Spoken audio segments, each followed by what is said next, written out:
If you don't know by now, Andrew Tate has been arrested by US Marshals and they're looking at extraditing him to the UK on multiple charges. By now, you probably know who Andrew Tate is, as well as Tristan Tate, which is his younger brother. And if you don't, quick recap. Basically, the two gentlemen who made a lot of money in the webcam business. Their business was run out of Romania, which is one of the capitals for webcamming, because of the lax laws that they have for such type of businesses. Somewhere along the end of 2020 and the beginning of 2021, Andrew Tate started to surface on the internet. There are many conclusions on why folks say Tate became so popular on the internet, but one of the more prominent ones is the fact that he spoke to young men about their powers and their abilities in a way that the mainstream media was not talking about it in 2020 and 2021. Here's an example of one of the things that Tate would say to young men.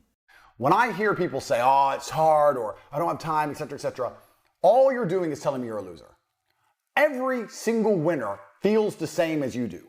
The difference is they do not quit. They do not give up. They do not make excuses. They stay on the highway. It's amazing what you can achieve if you never give up. My saying, unmatched perspicacity and sheer indefatigability. That point is important. Sheer indefatigability. The inability to become fatigued. If you never quit, if you never give up, if you never give in, you're going to get exactly what you wanted. All you had to do is not be a fucking coward, and you still failed. I don't want to hear any excuses. I don't care about excuses. God doesn't care about excuses. And the winners who went through the exact same things you're going through, who didn't quit, don't care about excuses. There are winners and losers in the world. You are either a winner who dedicates himself, never gives up, continues to learn, does everything he knows he needs to do regardless of how he feels, or you're a loser who makes excuses and you stay invisible for the rest of human time. Make a choice. That message, for all intents and purposes, sounds really good. It's motivational, and it would be appealing to young men who are struggling. There's another side to the message that he likes to preach. And the truth is, as a man, you have two choices. You either fight against the programming and the brainwashing they're trying to put inside of all of our minds, or you end up fighting against yourself. If you're a man and you sit down and you believe the garbage that society's telling you about how society functions between men and women, you're going to end up getting fucking wrecked, like these dudes do. Mm-hmm. They sit there and go, just because she's fucked everyone doesn't mean she'll do it again. Just because, and they sit there like dummies and they get fucking wrecked. Right? You have to sit there as a man and go, no, I don't give a shit what society's telling me. I understand something, baseline about humanity, right? And that's why they make these poor choices. And a lot of men do make these poor choices, but it's only in the West. It's only in the West where this propaganda machine exists. You will not find a Russian billionaire doing this dumb shit. You will not find a Chinese billionaire doing this dumb shit. You do not go to Saudi and find a sheikh doing this dumb shit. None of it. You only find it in the West. The second one, to me, is a bit more poignant and is an example of certain things that I feel like our society does not want to point to. It does not want to talk about, and it wants to actually act as if these problems between men and women don't exist. Now, I would never go as far as Andrew Tate in blaming all the problems on solely women, even though I have seen him say that he doesn't only blame women. But I think his problem really begun the moment he became extreme in his views. This is directly from CPS website, which is the Crown Protection Service. It's essentially the FBI for UK. The CPS has decided to prosecute Andrew Tate, 39, with 7 further counts of rape, 3 counts of arranging or facilitating trafficking for sexual exploitation, 3 counts of assault occasioning actual bodily harm, and 19 additional charges, 4 offenses related to indecent images of child and extreme pornography. The CPS has decided to prosecute Tristan Tate, 38, with 1 count of sexual assault, 2 counts of rape, and 3 counts of arranged facilitating trafficking for sexual exploitation. The offending is alleged to have taken place between July 2010 and August 2017. I myself, as a young man, I don't necessarily agree with everything he says or even the way he goes about saying things, but there are some points that he makes that are fairly valid. Men and women's dynamics in a relationship have completely shifted, and if you look at the times, it's led to a lot of problems between men and women. I won't sit here and blame men. I won't sit here and only blame women. There are things that men can do in order to be better and court women in a better fashion, but there's also things that women can do in order to get that relationship that they want. One thing that does not help Andrew's case is some of the videos that have been surfacing as of late. It's true that you and your brother made money from video chat studios? No, that's not true at all. That's not true at all. I first became a multimillionaire by running a webcam studio. How long ago was your webcam business? Yeah, so I stopped having any involvement with it. I think 8 to 9 years ago I stopped. When Corona came, I scaled it back up, right? So I got 20 more girls online. We scaled that back up to $300,000 or $400,000 a month. So I got back into the game hard. But now we're coming towards the end of Corona. I'm going to keep like 5 or 6 of my main girls. I mean, what did I do? I helped some people organize some accounts on an internet website. That's what I did. I created a system that allowed me to convince girls to do this, allowed me to retain 100% control of their income. I know how to make sure the girl can't run away. I helped women with the tax side. Tax is also another important element for controlling your woman. You're not going to pay anybody tax, but you need to tell your girl that you're paying the tax. Is that my crime? Maybe I did love them. But we're not together anymore, so what? I pretended? Who said I pretended? Prove I pretended to love. And then what did I pretend to love them to achieve? I have to fuck her so she obeys me. I don't give a shit about having sex with beautiful women. I fuck them so they listen to me, so I can get what I actually want, which is not them. It's a means to an end. I have met beautiful women with a good personality and thought, she will make me money. I have to fuck this bitch. I don't want to have sex with her. I just need the money. I am accused of helping my friends get big on TikTok. The bullshit! That clearly doesn't help them. And I think anybody who spends enough time on the internet, especially if you're lying about your presence on the internet, you're going to eventually contradict yourself. I'm not going to completely rule out the fact that he can be 100% innocent. This could just be trumped up charges. The Romanian case, which has been going on since 2022, has not yet reached a definitive answer. They released him from prison. They removed the restraint that they had around them as far as not being able to leave their house. And then finally, they ended up moving the restriction again of them not being able to travel, which is what ultimately led them to Miami. You've had a few people come to the defense of the Tates, one of them being primarily Myron Gaines. Let's see what he had to say.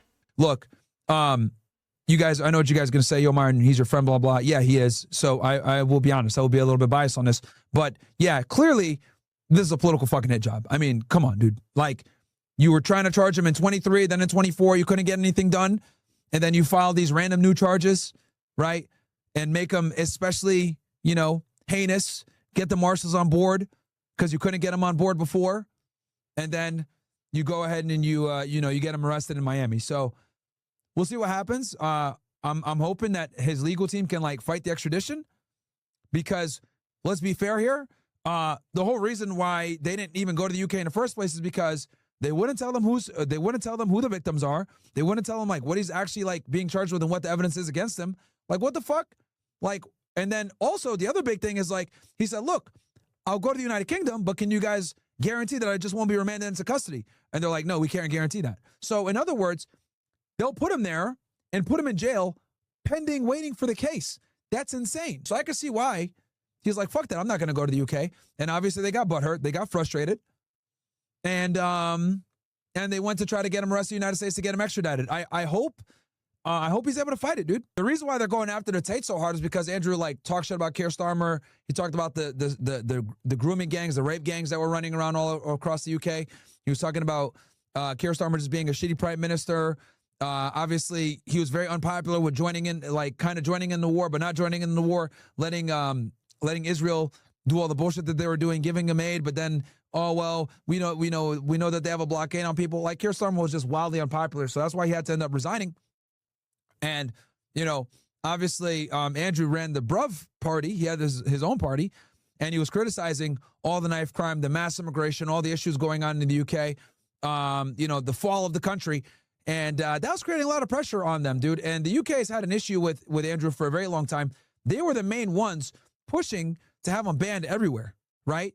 Once they started saying, what color is your Bugatti in the schools, and, the teenagers were starting to get influenced by him or whatever, the UK did a huge crackdown to try to limit his influence, man. And they did it by banning him on TikTok, banning him on YouTube. They did a huge ban everywhere. And the reality is that he brought a lot of attention to the issues all across the UK, and they don't like that shit, dude. They don't like that shit because they know that people are pissed off, They know that there's an immigration problem. They know that there's a crime problem. They know that there's a fucking knife crime problem. And I'll tell you guys this, as someone that went to the UK multiple fucking times, I can even tell you guys the UK is a fucking shithole. And as an American, every time I go there, my head is on a swivel and I'm nervous as fuck, even when I'm in nice neighborhoods in the UK. So it's not even like, oh, it's just exaggerating. That's not true. No, the UK fucking blows. It sucks. This is bullshit, bro. This is bullshit. It's a political head job. Obviously, they're fucking butthurt because he's been criticizing the country at a large scale. The British people are not happy. You see Tommy Robinson drawing out huge fucking crowds of people. The British people are not fucking happy, bro. And when you get people like Andrew Tate, you got people like Tommy Robinson, etc. They're bringing a lot of attention to this stuff, and it pisses the people off. I know some of you guys, I don't like Tommy Robinson. That's fine.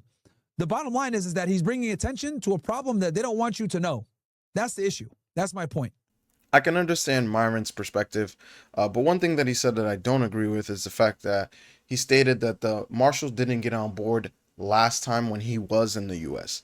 I think the difference is, number one, the UK and Romania have the agreement that once Romania is done with their prosecution, they will extradite Tate to the UK. I don't really expect the Trump admin to get involved in this. I think it would look very badly. It'd give him a lot of negative publicity because there are a lot of people who dislike the brothers. Whether you agree with them or not, there will probably be some kind of public outcry if Trump comes out and just says, no, we're not sending them to you. So I think they're going to treat this with kid gloves. Let's see what Nick Fuentes had to say.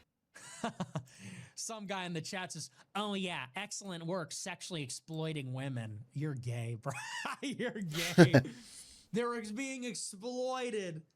Just stop with that shit. Women are not exploited. Yeah, women are always the victims, right? Yeah, boo-hoo. All right, let's take a look. Let's see what we got in the super chats here. Those poor whores. Oh, those poor whores. They just need to be treated right. And they make the whore's a whore. In my view. They're being sexually exploited. They're selling their bodies. They're whores.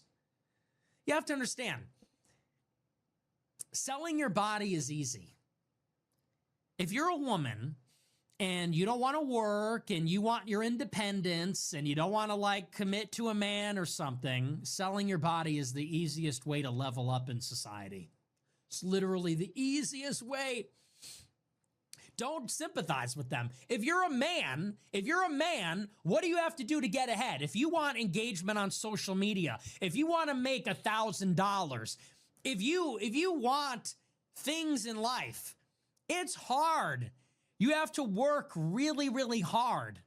Physically strenuous, time-consuming, cognitively exhausting. You got to be creative. You got to come up with an idea. You got to work your ass off 24/7. You have to sacrifice if you want to level up. If you want people to pay attention to what you say or give a shit about you or look at you or anything, you got to work hard. Women, I mean, they could work hard or they could sell their body. They could invest in a man and, really take care of their man and commit to their man, or they could sell their body. And it's just like it's like driving on the shoulder in the middle of traffic. It's like when these black people just use the shoulder as another lane. You just cut to the front of the line. Hey, we don't all do that.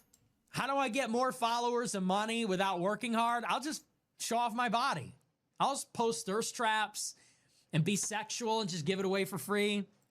I can see where Nick is coming from, but I can also see where folks who dislike Nick and young women would say, oh, he just hates women, or even say he is gay, which I would disagree. I think this conversation, the reason that most people don't understand why some men or any men agree with Nick is because it comes from a moral purview, and not just moral, but also a religious purview, right? Whether it's being Catholic, whether it's being Christian, even Islam, Hinduism, they all have their rules and their guidelines that the people who follow the religion need to play within.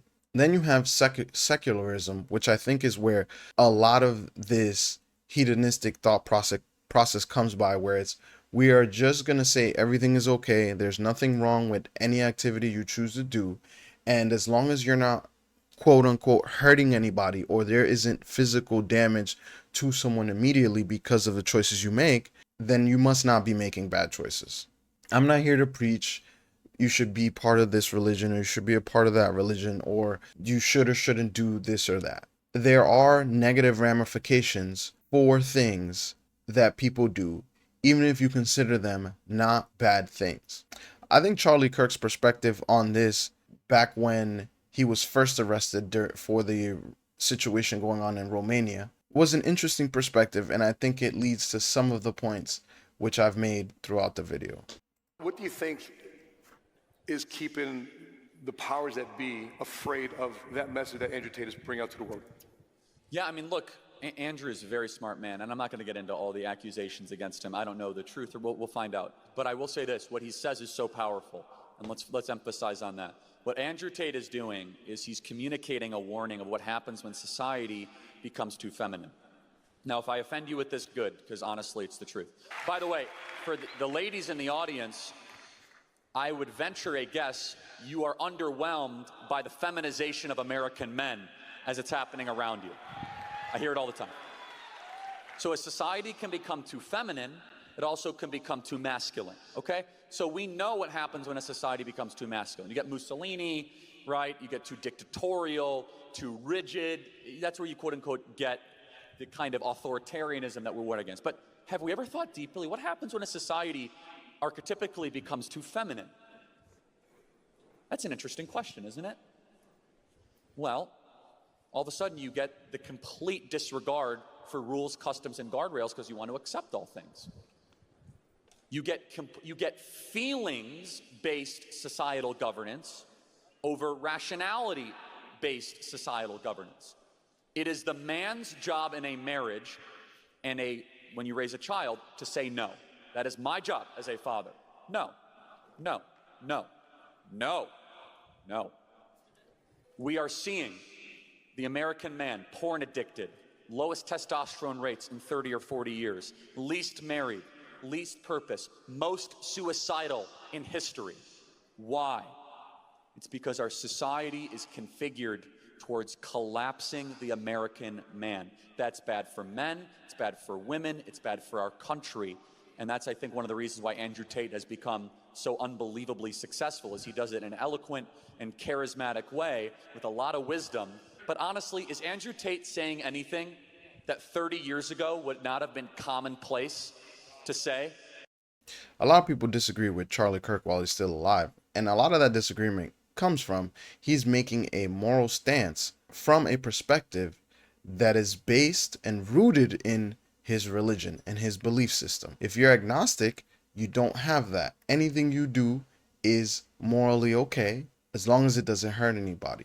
I'm not here to argue which one's right, which one's not. Just a quick singling out of a perspective that I think most people don't understand. And whenever I get into a conversation with anybody, one of the first things I ask them is, where do you get your morals from? If they say they get their morals from their religion and as well as their belief systems come from their religion, the next question I'd ask them is, what religion is that? And if they say they don't have a religion, now you know what perspective they're arguing from. Again, I'm not here to judge. Whichever way you want to lean or you want to think, that is your personal prerogative. I honestly don't know what to think on this one just yet.